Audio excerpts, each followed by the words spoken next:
We are grateful to the Olorok YouTube channels for this video.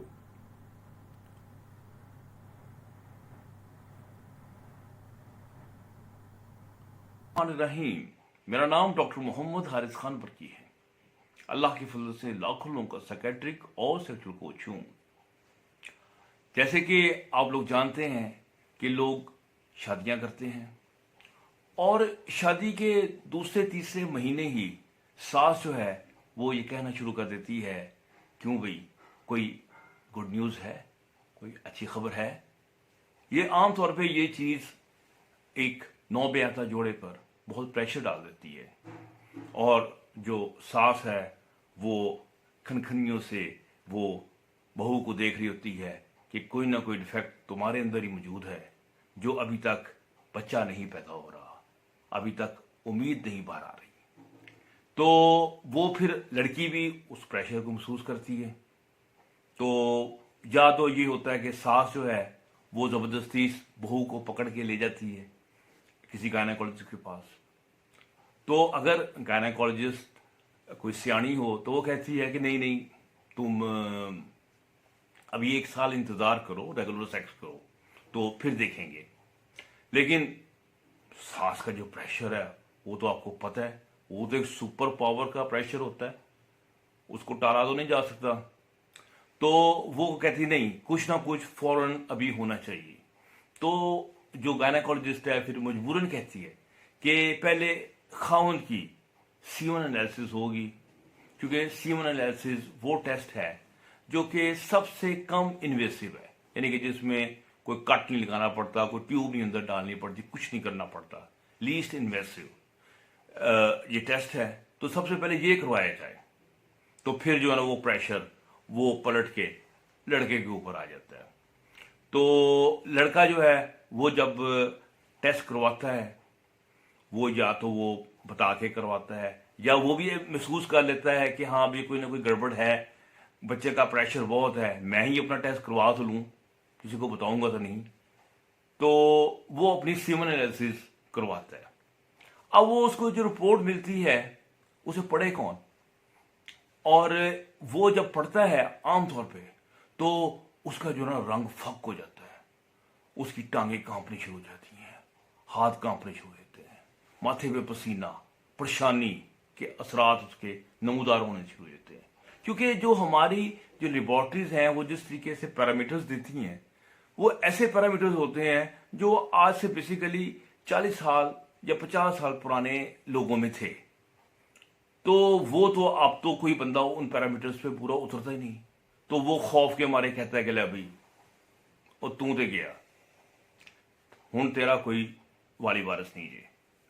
लेकिन मैं इसी चीज को ये नहीं बताना चाह रहा हूं कि ये जो सीमन एनालिसिस रिपोर्ट है इसको पढ़ना भी एक फन है। जैसे ईसीजी होता है, इसे एक माहिर बंदा ही पढ़ सकता है, और इसको जब पढ़ना होता है, इसको पढ़ने में कई अच्छे वाले डॉक्टर जो हैं वो भी मार खा जाते हैं, यानी कि वो उसको सही तरह इंटरप्रेट नहीं कर पाते।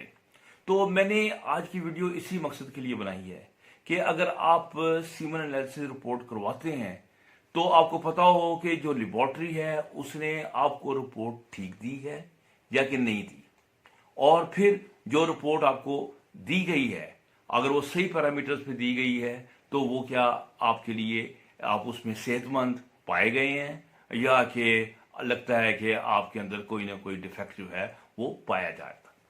तो जनाब वाला कि हमने देखना है कि सबसे पहले कि ये जो सीमन एनालिसिस की रिपोर्ट है इसमें लेबॉर्ट्रीज का एरर आता क्या है।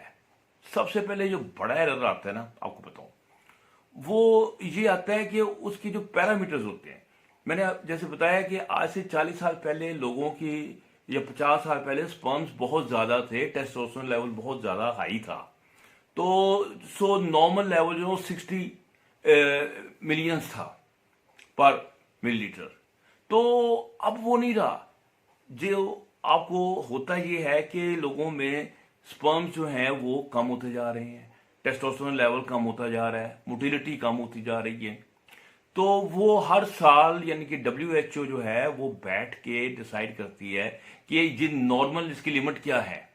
तो आपको ये बताना चाह रहा था कि जो पहले नॉर्मल लिमिट थी वो बहुत हाई थी और अब वो लिमिट जो है गिरकर बहुत कम हो गई है। तो मैं आपको जो रिसेंट इस वक्त WHO की लिमिट्स है, लोअर लिमिट ही बताऊंगा, अपर लिमिट बताने की जरूरत नहीं है। जो लोअर लिमिट्स है वो आपको बताता हूं ताकि आपको पता चले कि असल रिपोर्टिंग क्या है, क्योंकि अक्सर रिपोर्टर जो हैं वही 40 साल पुरानी 50 साल पुराना जो पैरामीटर्स हैं वही सामने रख देते हैं और जब उनको बंदा देखता है तो उसकी रूह तक कांप जाती है।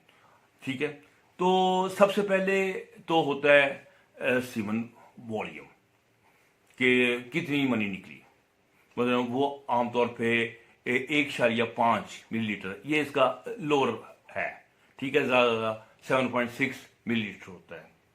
तो फिर इसके बाद होता है टोटल स्पर्म्स। टोटल स्पर्म जो है पहले ज़माने में तो 60 थे कम से कम, लेकिन अब ये 39 मिलियन है। उससे आगे जितने मर्जी 900 तक ले जाएं। तो अब ये है कि पहले लोग वो उसी को लोग तलाश कर रहे होते हैं कि मैं 60 तक पहुंचा, 80 तक पहुंचा कि नहीं पहुंचा। फिर इसके बाद आ जाती है मोटिलिटी। मोटिलिटी का मतलब होता है कि स्पर्म जो है वो कितने स्पीड से आगे चल रहे हैं, क्योंकि आगे पहुंचेंगे तो अंडे तक पहुंचेंगे ना। अब इसमें जो फॉरवर्ड मोटिलिटी होती है ना वो होती है जस्ट 32। ठीक है, तो अगर 32% जो है वो फॉरवर्ड मोटिलिटी हो तो वो नॉर्मल होती है। तो और टोटल मोटिलिटी जो होती है ये तकरीबन 40% होती है। अब ये क्या होती है, एक होती है प्रोग्रेसिव मोटिलिटी कि स्पर्म जो है वो आगे मूव कर रहे हैं, एक स्पर्म होते हैं वो बैठे बैठे ऐसे ऐसे वो डांस ही कर रहे होते हैं, और उसे कहते हैं लेटरल मोटिलिटी। यानी कि ये दोनों मिला के फॉरवर्ड मोटिलिटी और लेटरल मोटिलिटी मिला के 40 जो परसेंट तक होती है वो नॉर्मल होती है। अच्छा, फिर इसके बाद हम आ जाते हैं इसकी सबसे अहम चीज जो बड़ी बहुत अहम चीज है वो है पीएच। पीएच का मतलब है कि ये कितनी एसिडिक है और कितनी ये इसमें अल्कलाइन है। तो ये 7.2 से लेके 8 तक इसकी नॉर्मल रेंज होती है। कलर आपको पता ही है, इसका होता है मिल्की सा होता है। ठीक है, तो अगर इसमें कोई और कलर हो, जैसे कोई रेडिश कलर हो या बहुत पेल कलर हो, उस वो कोई कुछ तो कुछ और चीज हमें इसके मुतालिक बता रहा होता है। अच्छा, अब हम थोड़ा थोड़ा आपको एक्सप्लेनेशन देते हैं कि ये तमाम जो पैरामीटर्स हैं इनका क्या मतलब है और इसकी क्या इंटरप्रिटेशन है, ताकि आपको समझ आ जाए। सबसे पहले तो हम देखें वॉल्यूम पे। वॉल्यूम की टेस्टिंग बड़ी इंपॉर्टेंट है, क्योंकि जो जब इंसान सीमन देता है वो एक किसी कंटेनर के अंदर, तो वो जो सीमन है वो इधर उधर भी लग जाती है दीवारों पे। तो इसका मतलब है कि वो आपकी वॉल्यूम में शामिल नहीं होगी, तो वो आपका वॉल्यूम कम हो जाएगा। तो इसका मतलब ये है कि जब आपने सीमन देनी है तो बिल्कुल कंटेनर के मिडल में डालें ताकि पूरे का पूरा वॉल्यूम जो है वो कंसिडर हो। तो ये बड़ी इंपॉर्टेंट बात है कि जिसका हमें पता होना चाहिए कि हाँ, अगर वॉल्यूम जो कम है 1.5 से कम है तो ये किसी ना किसी बीमारी की निशानी। बीमारियां जैसे समटाइम ब्लॉकेज होती है, सीमन पूरी आ नहीं सकती, समटाइम प्रोडक्शन कम होती है, समटाइम ऐसे होता है कि सीमन जो है बजाय बाहर जाने के वो पीछे आने शुरू हो जाती है। तो मुख्तलिफ किस्म की वजूहत होती है जिसकी वजह से वॉल्यूम में कमी आ जाती है। ये फिर डॉक्टर जो है वो उसको एवेलुएट करता है कि ये क्यों है और उसका जो भी रेलिवेंट ट्रीटमेंट है वो उसको दिया जाता है। फिर आ जाती है इसका जो नंबर है। नंबर पहले ज़माने में मैंने बताया कि बहुत हाई था, 60 था, लेकिन अब ये कम हो गया। ठीक है, और 15 अगर पर मिलीलीटर आ गया है तो नॉर्मल है। ठीक है, तो इंसान जो है इसमें जो है प्रेगनेंसी हो सकती है। लेकिन एक बात और भी बता दूं, समटाइम ये भी हो सकता है, लोग कहते हैं कि जनाब वॉल्यूम तो इसका सिर्फ 1 था और नंबर भी बड़ा कम था, प्रेगनेंसी कैसे हो गई? तो प्रेगनेंसी इन एनी केस वो होने को हो सकती है, ये अल्लाह ताला के काम है। तो आप उस पर कोई और किस्म के शकूक शबाह जो है ना वो ना रखें कि जनाब वॉल्यूम उसका 1 था और पर मिलीलीटर इजैकुलेशन जो थी उसका 5 था, तो ये बच्चा जो है पता नहीं कहाँ से सायों से आ गया। ये नहीं होता। तो ये बहरहाल ये पॉसिबिलिटी हो सकती है। अब हम आ जाते हैं इसकी जो प्रोग्रेसिव मोटिलिटी है, ये बड़ी अहम है, इसको समझना बड़ा ज़रूरी है। इसलिए कि जब स्पर्म्स जो हैं उनमें मोटिलिटी कम हो जाती है तो वो ट्रेवल करके अंडे तक नहीं पहुंच पाते। तो ये कम से कम मैंने बताया कि 32 होनी चाहिए, लेकिन आपको पुरानी रिपोर्टें देखें तो वो पता नहीं कितनी कितनी मांग रही होती है, 70 मांग रही होती है, इतनी मांग रही होती है। तो अब वो रिपोर्टें अगर देखेगा तो वो तो फिर बंदा देख के जो उसका हाल होगा वो जानता है और उसका अल्लाह जानता है। अच्छा, फिर इसके बाद आ जाती है बहुत अहम चीज जिसे हम कहते हैं मॉर्फोलॉजी।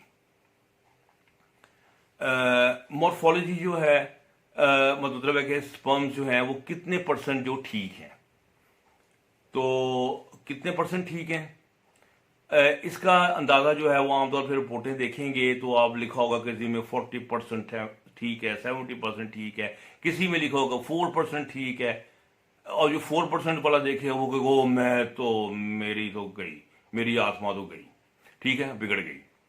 तो लेकिन ऐसी बात नहीं होती।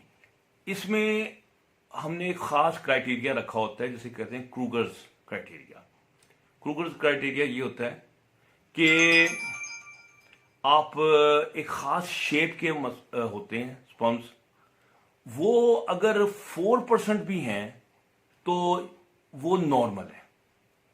अच्छा, आप एक बड़ा अच्छा बंदा ठीक हो, नॉर्मल हो, तो आमतौर पर उसकी रिपोर्ट जो है ना 4 to 6 तक वो क्रूगर्स क्राइटेरिया को फुलफिल करती है।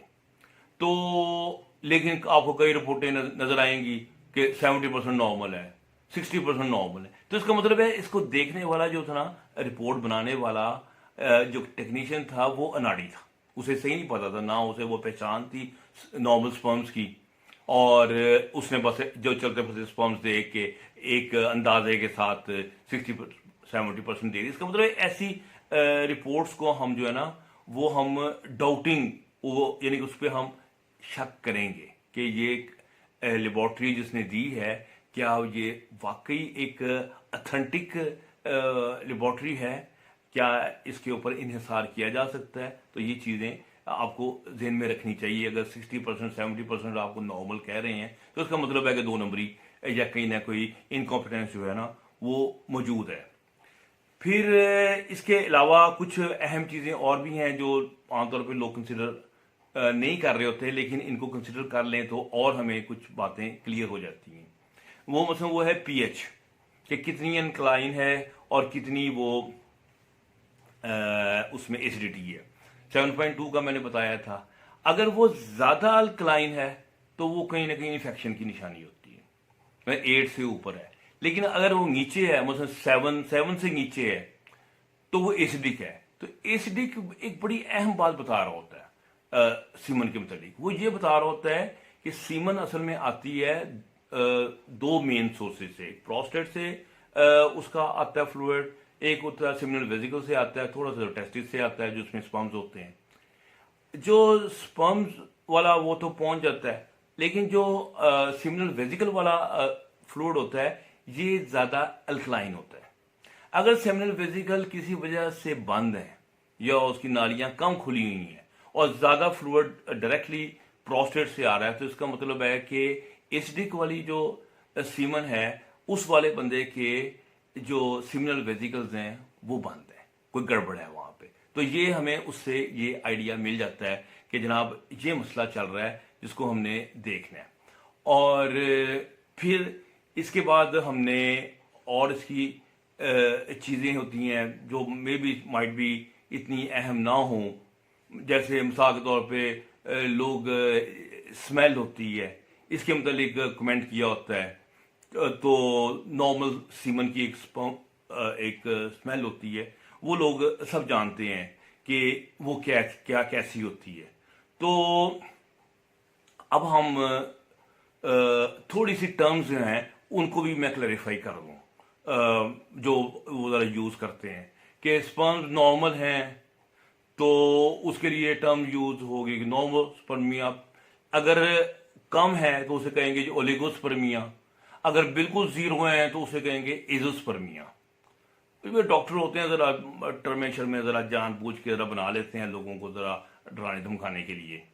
तो लेकिन वो आपको भी अगर समझ होगी तो आप भी डायरेक्टली आप कम्युनिकेट कर सकते हैं। ये टर्म्स की एक्चुअली खास वजह होती है कि ताकि कम्युनिकेशन डॉक्टर टू डॉक्टर बिल्कुल सही हो, उसमें गलती का एहतमाल ना हो। फिर इस तरह जो स्पर्म्स होते हैं वो अगर स्लो हो तो हम कहते हैं एस्थीनियोस्पर्मिया। तो और इस तरह अगर उसकी जो मॉर्फोलॉजी, उसकी शक्ल शुक्ल में गड़बड़ हो तो उसे कहते हैं टेरेटोस्पर्मिया। तो ये ऐसी टर्म्स हैं, वो कई दफ़ा वो जो कंक्लूजन्स होते हैं जो सीमन एनालिसिस के एंड पे लिखे होते हैं कि पेशेंट सफरिंग फ्रॉम एस्थीनियोस्पर्मिया और person is suffering from the teratospermia and asthenospermia. तो ये जो टर्म्स हैं वो आपको वो क्लैरिफाई मैं आपको कर रहा हूँ ताकि आपको समझ आ जाए कि इनका क्या मतलब है। तो अब मुझे उम्मीद है कि अब आप अपनी सीमन रिपोर्ट जो है उसका बेहतर तरीके से एनालिसिस कर सकते हैं खुद, और ज़्यादा खौफजदा होने की बात नहीं है और किसी और अनाड़ी बंदे के हाथ चढ़ने की ज़रूरत नहीं है। तो उम्मीद है कि आपको मेरी ये वीडियो पसंद आई होगी। तो डॉक्टर बरकी को अपनी दुआओं में याद रखें, मेरे चैनल को ज़रूर सब्सक्राइब करें और जो बेल का आइकॉन है इसे आपने प्रेस ज़रूर करना है। आपकी दुआ मेरे लिए कि आगाही और शऊर का जो मिशन है जो हमने एक जारी किया है इस चैनल के ज़रिए, अल्लाह ताला इसमें हमारी मदद फरमाए। अगली वीडियो तक डॉक्टर बरकी को इजाज़त दीजिए। अल्लाह हाफ़िज़।